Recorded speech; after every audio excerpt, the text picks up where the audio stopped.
দাদা ৰ'ব আপুনি যে ভোট খেলিব আহিছে কি ভোটত খেলিব মই ভোট না মই ভোটটো এই মানে পঞ্চায়তৰ ভোট খেলিম বুলি ভাবিছোঁ মই মানে পঞ্চায়তৰ সভাপতি হিচাপ মতে মই উঠা নাই নিজে ৰাইজে মোক জোৰ জবস্তি কৰি উঠাই দিছে মই মানে নুঠিলোঁ হয় আৰু মই যোৱা 5টা বছৰো বহুতখিনি উঠি পেলাই কাম কৰিলোঁ ৰাস্তা ঘাট কিবা কিবি ডেভেলপ কৰি পেলালোঁ আচ্ছা ছবিটো কি ছবি লৈছে মোৰ ছবিটো না মোৰ ছবিটো হৈছে টেক্সি মাৰ্কাত ভোট দিয়ক আৰু জয়যুক্ত কৰক হয় নেকি অসমৰ মুখ্যমন্ত্ৰীজনৰ নাম কি আছিল অসমৰ মুখ্যমন্ত্ৰীৰ নাম না অসমৰ মুখ্যমন্ত্ৰীৰ নাম ডক্টৰ পাটিলী শৰ্মা হয় আচ্ছা আপুনি জিকিলে ৰাইজৰ বাবে কি কৰিব ৰাইজৰ বাবে বহুত কাম কৰি আছেতো আছে আৰু মোৰ ঘৰ বাৰী গাড়ী একোই নাই মই প্ৰথমতে ভাবিছোঁ মই মানে জিকি ঘৰ বাৰী কিনি তো কোনোবা যদি পাৰোঁ মোৰ ঘৰো আপোনালোকে দেখা পাইছে ঘৰো মই এটা ইমান দিনে ভোট ৰাজনীতি কৰিলোঁ এটা ঘৰ বনাব পৰা নাই এখন গাড়ী কিনিব পৰা নাই মই তাৰ কাৰণে ভাবিছোঁ মোৰ যি কাম আছে সেইবিলাক মই গোটেই ডেভেলপমেণ্ট কৰি দিম তাৰপিছত ৰাইজৰ কাম যদি কিবা পাৰোঁ কৰিম আচ্ছা ভাৰতৰ প্ৰধানমন্ত্ৰীজনৰ নাম কোৱাচোন আমাৰ ভাৰতৰ প্ৰধানমন্ত্ৰীৰ নাম না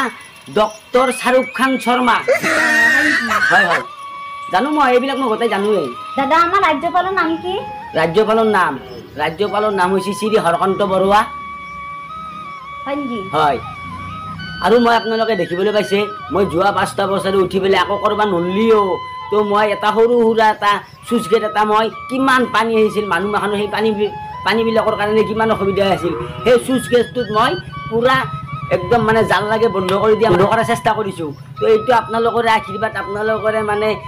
কি ক'ব আৰু মোক যেতিয়া আপোনালোকে এইবাৰ জিকাই মই ৰাস্তাৰ ঘাটৰ আপুনি কওকচোন আপোনালোকৰ পঞ্চায়তত কি কাম আহিছে আমাৰ পঞ্চায়তত বহুত কাম আছে যিবিলাক কাম আহে আধা পইচা মই ৰাখিম আধা পইচা ডাইৰেক্ট কামত খাতে দিম যিবিলাক কাম মানে কিছুমান দলাং ৰাস্তা ঘাট আমাৰ গোটাই বেয়া হৈ আছে মই ভাল কৰবা নলিও মুঠতে চেষ্টাটো কৰি যাম যদি চৰকাৰে দিয়াই মই কিছু পকেটত ল'ম আৰু কিছু কাম কৰাৰ চেষ্টা কৰিম আৰু ময়ো বহুত পঢ়া লেখা কৰি চাকৰি নাপাই পেলাই আজি মই এই ভোটত মানে থিয়া দিব লগা হৈছে মই নিজে উঠা নাছিলোঁ আমাৰ ৰাইজৰ মানুহ মাখানে মানে টানি ধুনি মোক কৈছে তুমি উঠা বহু আশা এটা দিছে মই মানে ভাবিছোঁ মই আৰু জয়যুক্ত হ'ম বুলি মই ভাবিছোঁ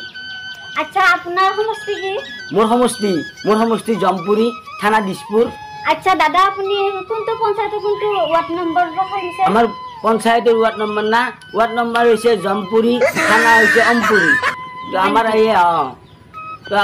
আপোনালোকেতো নিজে দেখে নিশ্চয় আপোনালোকেতো বজাই আছে তো দেখিবলৈ পাইছে মই যিখিনি জানো এটাও মানে এতিয়া বৰ্তমানলৈকে সেইখিনি মন্তব্য দিব পৰা নাই মই বহুত কথা জানো আমাৰ মানে কামবিলাক মই মানে বহুত ডেভেলপমেণ্ট মানে কৰিব পাৰিম মই এইখিনি ৰাইজক আশ্বাস দিলোঁ আপোনালোকে মোক ভোটটো দি জয়যুক্ত কৰিব তো এইখিনিয়ে মোৰ ক'ব লগা আছিল ঠিক আছে